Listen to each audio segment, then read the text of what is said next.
건강 365 포인트 쏙쏙. 우리가 꼭 알아야 할 부분들을 정리해 드립니다.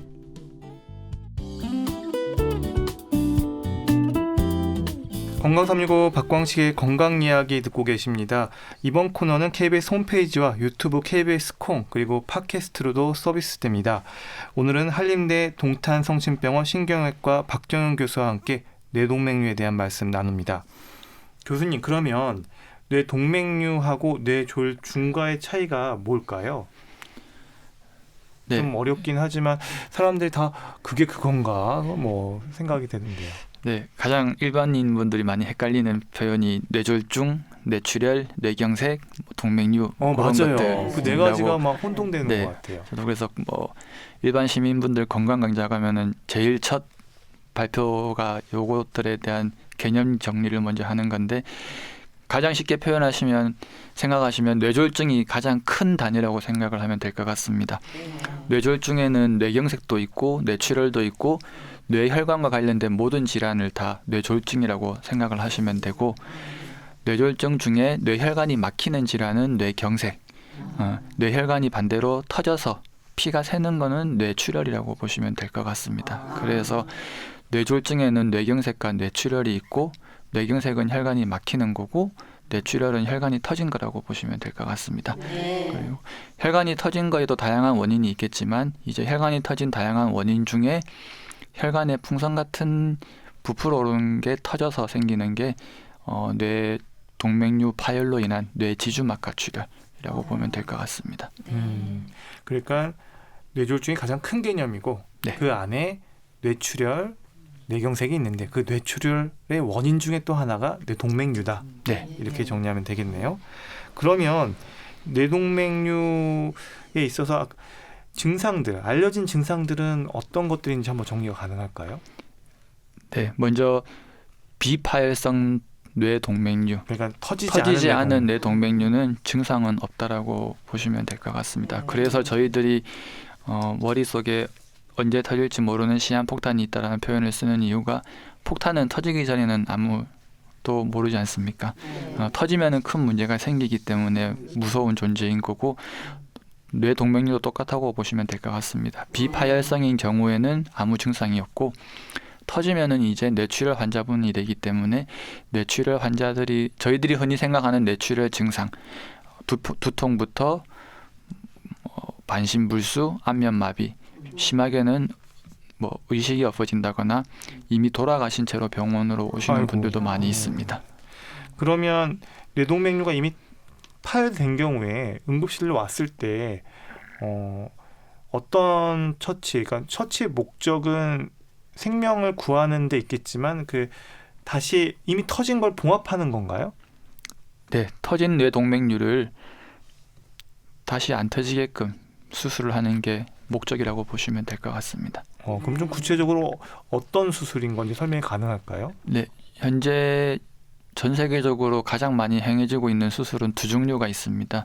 먼저 저희들이 흔히 생각하는 개두술, 머리 혈관에 문제가 생겼으니까 머리뼈를 열어서 진행하는 수술, 이거는 클립이라고 하는 수술이 있고, 두 번째 방법은 일반 분들은 시술로 생각하는 분들이 많이 있지만 이것도 수술은 수술입니다. 그래서 머리뼈를 열지는 않고 허벅지 혈관으로 관을 올려서 혈관을 통해서 얇은 관을 풍선 부분까지 올려서 코일이라는 물질로 말아 채우는 코일이라는 수술. 그래서 클립과 코일이라는 두 가지 수술 방법이 있습니다. 하나는 클립으로 이렇게 딱 잡아주는 거고 혈관을, 하나는 코일을 넣어가지고 거기를 메꿔주는 거다, 이렇게 생각하면 될까요? 네, 그렇게 생각하시면 쉬울 것 같습니다. 풍선 부분을 클립, 집게 같은 걸로 그 입구 부분을 찝어주는 게 클립이라는 수술이고, 코일이라는 수술은 반대로 풍선 안에 실 같은 걸로 풍선 안에 있는 공간을 말아 채워서 더 이상 피가 안으로 못 들어가게 해주는 수술이라고 생각하시면 될 것 같습니다. 그럼 그런 수술들이 이미 파열된 사람에게도 적용된다는 말씀이신가요? 네, 파열되었건 파열되지 않았건 모든 뇌동맥류 환자분들한테 행해지고 있는 수술 방법입니다. 그러니까 이런 뇌동맥류에 있어서 접근법들은 그래도 치료법들은 나와 있는 거네요. 대안이 없는 게 아니라. 네.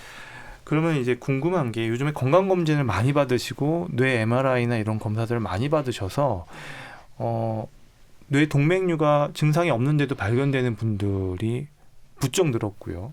그래서 문의를 많이 하세요. 이걸 어떻게 해야 될 것인가 고민들도 많으시고요. 그 질문도 많이 받으실 것 같아요. 네. 실제로 환자도 많이 늘었나요? 이런 무증상 뇌동맥류 환자분들이요?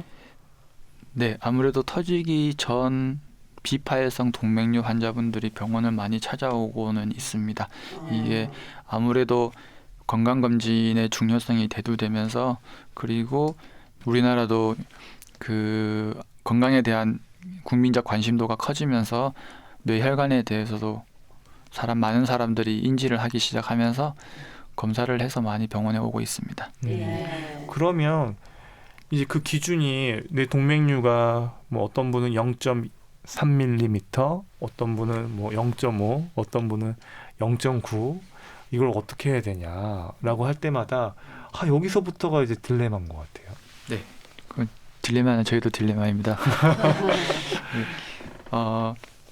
비파열성 동맥류 환자가 왔다고 해서 모든 분들을 저희가 다 치료를 하는 건 아니고 현재로서는 저희 의료진이 가장 중요하게 생각하는 기준은 3가지 정도인 것 같습니다.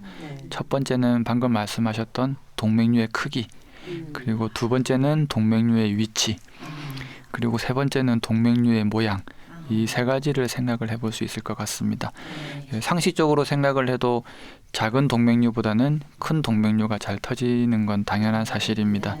하지만 그 치료의 기준을 0.3mm로 잡느냐, 0.3mm, 0.5mm로 잡느냐는 아직까지 정확하게 정해진 규칙은 없고 의사들마다 다 다릅니다.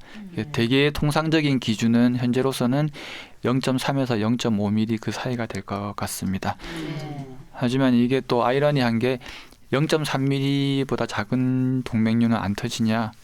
그렇지도 않습니다. 많은 분들이 뭐 0.1mm, 0.2mm이신 분들도 터져서 응급실로 오시는 분들도 많이 있고 반대로 1.5cm 아주 큰 동맥류도 안 터지고 계시다가 발견이 돼서 병원으로 오시는 분들도 많이 있습니다. 네, 그래서 크기가 절대적인 기준은 아니고요. 두 번째인 동맥류의 위치, 동맥류가 잘 생기는 위치라기보다는 아무래도 있던 동맥류가 잘 터지는 위치는 조금 있습니다. 그래서 저희들이 아무리 작거나 하더라도 좀 잘 터지는 위치에 있는 동맥류는 치료를 조금 하자는 쪽으로 말씀을 드리는 경우가 있고, 세 번째도 중요한 게 동맥류의 모양입니다. 저희들이 상식적으로 생각을 했을 때 아주 예쁜 동그란 모양을 띠고 있는 동맥류는 뭐 100% 안전하다고 그런 표현을 할 수는 없지만 그래도 위험성이 상대적으로 떨어진다라는 표현을 했습니다. 왜냐하면 예쁜 동그라미라는 거는 가해지는 그 압의 분포가 일정하기 때문에 그렇게 고르게 분배된다라는 거죠. 대개 터져서 응급실로 온 환자들의 동맥류 모양을 보면은 동맥류 부분에 혹부리처럼 혹이 있다라든지 동맥류 모양이 울퉁불퉁하다든지 그런 모양을 많이 띠고 있습니다. 아무래도 모양이 울퉁불퉁하다는 거는 그렇게 튀어나온 쪽으로 피의 압이 더 많이 가해지기 때문에 터질 위험이 더 높다라는 겁니다. 무증상 뇌동맥류에 있어서 건강검진에서 발견되신 분들 고민을 많이 들어보면 다들 크기를 가지고 고민을 했는데 오늘 교수님께서는 크기뿐만 아니라 그것이 자리한 위치 그리고 모양까지도 같이 고려해야 된다 이렇게 얘기를 해주셔서 또 좋은 정보를 들은 것 같습니다. 그러면 교수님, 이 환자 입장에서 결국은 그 건강검진에서 발견된 그 뇌동맥류를 가지고 이제 치료를 해야 되겠다 결정을 딱 하면 이게 안전할까? 이 뇌수술인데 이 걱정부터 앞서요. 수술의 어떤 안전성과 위험성, 득과실 이런 것들에 대한 궁금증도 있습니다. 네, 이게 다른 일반 질환처럼 약으로 해결이 되는 게 아니고 방금 말씀하신 것처럼 수술을 해서 해결이 되는 질환이기 때문에 득과실을 잘 따져야지 되는 게 맞습니다. 예를 들어서 물론 건강한 어르신분들도 많지만 일반적으로 혼자서 거동이 불편하다든지 혼자서 생활하는 게 어려운 아주 고령의 어르신분이 비파열성이 발견돼서 왔다. 그러면 이런 분들은 무리해서 전신 마취를 해서 수술하는 게 오히려 더 해가 될 수도 있습니다. 하지만 거꾸로 앞으로 건강하게 살아갈 20대 청년이 잘 터지는 위치에 뭐 3mm의 동맥류가 왔다. 그러면 이 동맥류는 치료를 하는 게 맞습니다. 그래서 그 환자의 연령 그리고 환자의 사회활동 정도, 일반적인 생활 자립 정도 이 모든 것들을 다 고려를 해서 치료 여부를 결정을 해야 될 것 같습니다. 네. 그러면 아까 앞서서 크기에 대한 얘기에서 제가 단위가 좀 혼동스럽게 얘기를 드린 것 같아서 한번 정리를 하면 지금 현재 그 크기의 기준은 0.3cm에서 0.5cm 사이가 지금 그 약간 사람마다 의사 선생님마다 좀 다르다는 거죠. 밀리미터가 아니라. 네, 저희들이 이제 표현을 보통 밀리미터로 많이 해서 저도 혼용을 했는데 저희들이 그 기준은 3에서 5mm가 되겠습니다. 네. 그렇죠. 아까 0.3mm라고 제가 얘기했던 것 같아서 좀 정정을 합니다. 그러면 이렇게 환자마다 이게 앞으로 살아갈 나이가 많냐, 이렇게 창창하냐 아니냐에 따라서 이렇게 다 달라진다고 한다면 결국은 환자를 보는 의사 선생님의 어떤 그 뭐랄까 이 임상 경험이라든가 이런 부분도 상당히 중요할 것 같다는 생각이 드는데요. 결국은 시술은 코일인가요? 무증상 뇌동맥류에 있어서의 시술법은 그 동맥류 안에다가 실을 말아넣는 그 방법인가요? 아니면 클립으로 이렇게 잡는 방법인가요? 네, 동맥류가 파열이 되었건 비파열이건 동맥류의 치료는 두 가지 다라고 보시면 될 것 같습니다. 그래서 현재로서는 그 동맥류를 직접 무는 클립법과 코일로 말아 넣는 코일법 이 두 가지 중에 어느 게 더 뛰어나냐, 어느 게 더 좋냐라고는 말을 할 수 없는 단계입니다. 몇 년 전에 미국 쪽에서 연구를 했는데 환자가 수술을 하고 6개월, 1년, 2년, 3년, 5년 뒤에 환자 상태를 평가했을 때는 클립을 받은 환자와 코일을 받은 환자 이 두 환자분들이 모두 똑같았습니다. 네, 그래서 어느 게 더 좋은 치료 방법이 있는 게 아니고 어떤 수술 방법이 더 이 환자한테 맞는지 판단을 해서 결정을 해야지 될 것 같습니다. 근데 이제 예방적 목적으로 이걸 갖다가 수술해야 되는 분들 같은 경우 이 클립으로 그 혈관을 잡는 거는 머리뼈를 열고서 해야 되는 거잖아요. 네. 그럼 부담스러울 것 같은데 그럼 당연히 다들 코일로 하자고 그러지. 코일로 이렇게 허벅지 통해서 하자고 그러지. 누가 이 건강검진에서 나왔는데 머리를 열고 하자는 분은 없을 것 같은데. 네, 맞습니다. 그게 이제 저희들이 가장 임상 영역에서 느끼는 느낌 중에 하나가 맞습니다. 이미 파열이 되어서 뇌출혈로 오신 환자분들과 보호자분들께 설명을 드릴 때는 코일과 클립, 허벅지로 하는 수술과 개두술을 통한 수술 이 두 가지를 설명을 드렸을 때 모든 분들이 다 공통적으로 동의를 하지만 방금 말씀하신 것처럼 건강검진에서 발견되어서 왔는데 개두술을 하는 게 더 좋을 것 같습니다라고 설명을 드리는 경우에는 꽤 많은 수의 환자와 보호자분들이 거부감을 가지고 있습니다.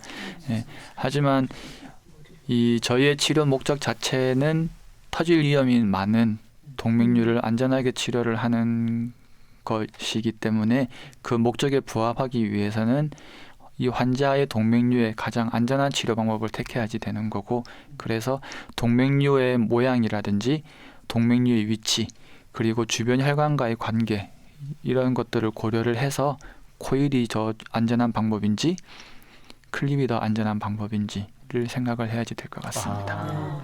그러니까 건강검진에서 발견된 무증상 뇌동맥류라 했을 때 무조건 이게 그냥 안전하게 허벅지로 해서 시술 개념의 코일만 생각할 수 있는 게 아니라 위치나 모양에 따라 개두술을 통해서 해야 되는 뇌동맥류가 있다는 얘기신 거잖아요. 네. 그렇죠. 그러면 그렇게 해서 개두술을 하는 경우도 실제로 있습니까? 네, 있습니다. 결국 의사 선생님의 얘기를 듣고서 득과 실을 판단했을 때 이게 낫다라고 판단을 하고 동의를 하시는 거군요. 그러니까 코일 외에도 그럼 위치나 모양이 울퉁불퉁하거나 위치가 어떨 때 개두술을 권유합니까? 위치라든지 어떤 주변 혈관과의 관계 이런 거를 다 복합적으로 고려를 해서 결정을 해야지 되는 문제이기 때문에 위치 하나만 가지고서는 딱히 설명이 어렵지만 굳이 쉽게 표현을 하자고 말씀을 드리면 클립이라는 수술은 개두술이기 때문에 머리뼈를 열고 들어가는 수술입니다. 그렇게 봤을 때 우리 사람의 머리에서 봤을 때는 아무래도 머리뼈 바깥쪽에 우리의 뇌혈관의 끝부분에 생긴 풍선인 경우에는 머리뼈를 열면은 접근이 바로 가깝기 때문에 수술적으로 가는 길이 멀지가 않습니다. 하지만 반대로 코일을 생각을 하면은 더 멀리 가야 되는 거군요. 아주 먼 길을 가야지 되기 때문에 훨씬 더 그 미세한 도관을 저희들이 관리를 하는 게 어렵기 때문에 그런 경우에는 더 개두술이 좋은 방법일 것 같습니다. 이렇게 되면 머리 열어야 되겠네요. 이렇게 얘기를 들으니까. 그러면 이렇게 수술을 한 분들한테 이제 나중에 주의 사항이랄까요? 이렇게 수술하고서 뭐 그 혈전 용해제를 먹어야 되는 건지 아니면은 뭐 과도한 운동이나 이런 거는 괜찮은 건지도 궁금한데요. 네, 일반적으로 파열이 되어서 뇌출혈로 온 분들은 생활 관리가 아주 중요하겠지만 비파열성으로 수술이나 치료를 받으신 분들은 저 개인적인 생각에는 어떤 이미 위험이 있는 동맥류는 해결이 되었기 때문에 아주 엄격한 생활 관리를 할 필요는 없는 것 같습니다. 네, 이렇게 박광 씨의 건강 이야기, 오늘은 뇌동맥류에 대한 지금 말씀 듣고 있습니다. 건강 365 건강 365